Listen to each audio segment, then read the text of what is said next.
Hey guys, Jockey Ship Joe here. I just want to make a quick video real quick. I told you that I got rid of my Harley, and well, I was just going to show you what I traded my Harley for. And I don't know if you can see it too good. I'm here at a church. That's always good, ain't it? But no, I'm here at a church. I parked here because it's an empty open parking lot, and I can park under the shade. Anyways, I traded it for this. It's a 1986 Jaguar XJS. It's a overall really decent car. I mean, it's not perfect. It's not some show car or anything, but I mean, for what it is, it's decent. It needs a paint job, a little bit of interior work. Could use a tune-up. And hold on a minute. Let's see if I can't get this up. Okay. What really got me on it was the fella offered it to me in a trade. He emailed me, and I told him, I said, buddy, I don't really know about a Jaguar. Parts might be expensive. Then he messaged me back and said, well, it's got a V12 in it and it runs. And I said, well, where you live at? But anyways, like I said, the motor's dirty. It needs cleaned up pretty good. There isn't really too much to say about the motor. Like I said, it's a V12. It's a massive engine. There's no room for the battery. Hold on a minute, let me shut this. Okay. There's no room for the battery, so I guess crazy British people decided it would be kind of fun to take and put the battery in the trunk. So anyways, that's that. And I mean, plenty of trunk space, man. I mean, just everything about it. There's, like I said, there's a couple little bad spots, which that right there is right by the battery. So of course, you know, it ain't gonna be almighty beautiful. Walk around this side of the car. Got some trim pieces falling down. That's really the only one. I mean, walk around here. There's no body damage on the car. Just bad paint. That's really all there is. As far as interior, the driver's seat's pretty nicked up. Let me go ahead and get down in here. As far as the dashboard, there's two little cracks here and here. It's got brand new headliner in it.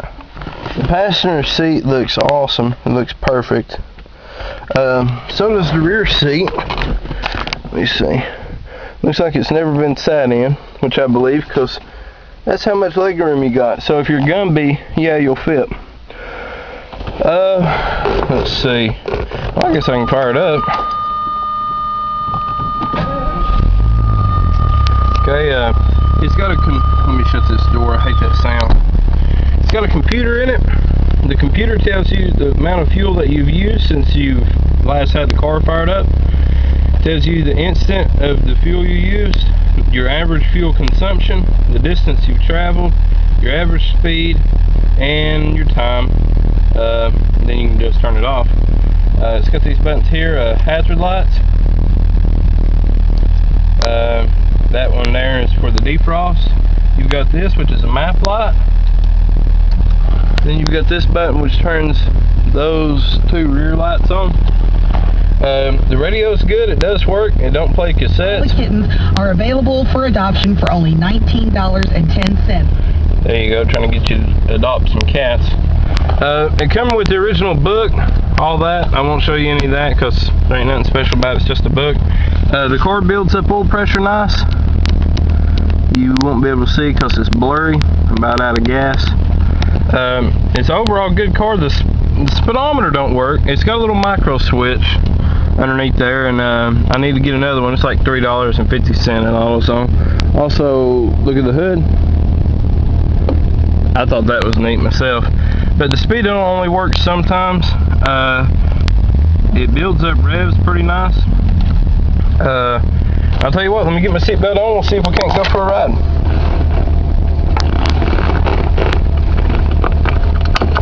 I also like this shifter. If you look here, you got to grab it and pull it over, down in the drive, and then you're off to go. me see, navigate around this parking lot here for the church. Man, it's so bright out. I don't know how this video will turn out on YouTube, but plus I don't want the video to be too long.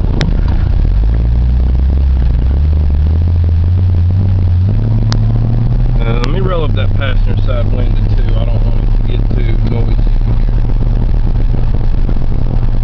And I guess while I'm at it, I guess I'll roll up this driver's side also.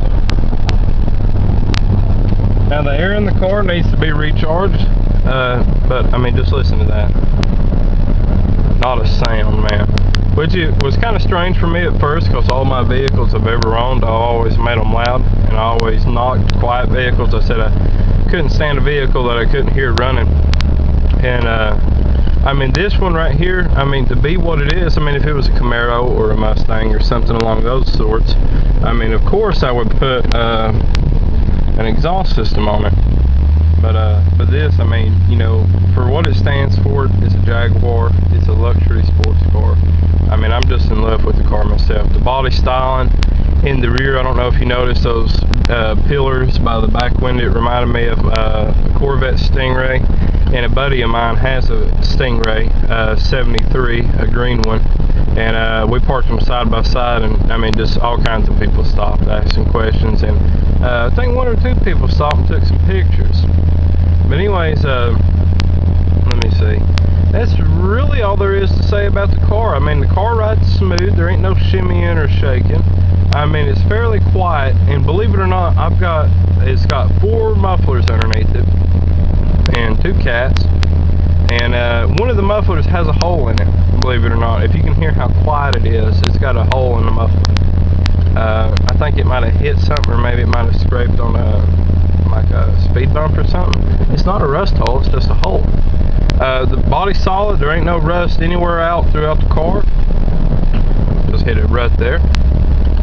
Anyways, I mean, the car, it's a good car.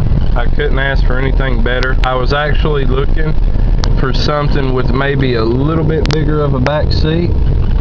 The car seat can fit back here, but it don't fit all that great. And let's see here, we're about back home. Let me see. So don't any of you watch this video and try to find my house. Nah, I'm just playing. Any of you are more than welcome over at my house if you ever find yourself in Georgia, northern Georgia. Like I said, I live between Dalton and Chatsworth. It does need brakes, but I got the pads in the house. I just got to change those out. Let me see. Let me get pulled around here. It just needs a set of brakes, and like I said, I got the pads in the house, and it's got independent rear suspension, which is a weird setup. You got to drop the whole rear suspension cage down. I mean, I'm talking rear end, the shocks, the swing arms, everything. You have to drop everything down just to get to change the brakes in this car. Midas wanted $500 just in labor. That's not including parts. But anyways, like I said, this is the car. This is what I got. I don't have a Harley anymore. I swapped an American Icon for a British car. So that sounds about right. But anyways, this is Jockey Ship Joe. I'll holler at y'all later. Bye.